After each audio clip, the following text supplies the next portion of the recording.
কিরে বড়া, কি অবস্থা? দিনকাল কিরম চলতেছে? ভালো রে, সকাল থেকে 8 বার পায়খানা দিয়েছি। মেট্রো খাইস না? খাইছাম, দুইটাই খাইছাম, কাজে হয় না। একবারে 5টা মারি দে, একবারে ক্লিয়ার হবে। এলাই যা, বাড়ির যা 5টা মেট্রো মারি দে একবারে। মেট্রো 5টা খেয়ে আয়, যা ক্লিয়ার হয়ে আসবে।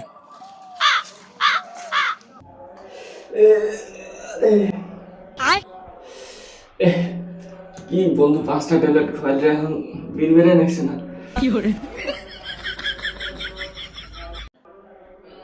হ্যালো বন্ধু। হ্যাঁ হ্যালো, ক কি হয়েছে? তুই কি 5টা ট্যাবলেট খাওয়ালো হলো পেটে দেশে, তো বাইরে তো আর যায় না। কষ্ট মনে আছে রে। quack quack quack quack quack quack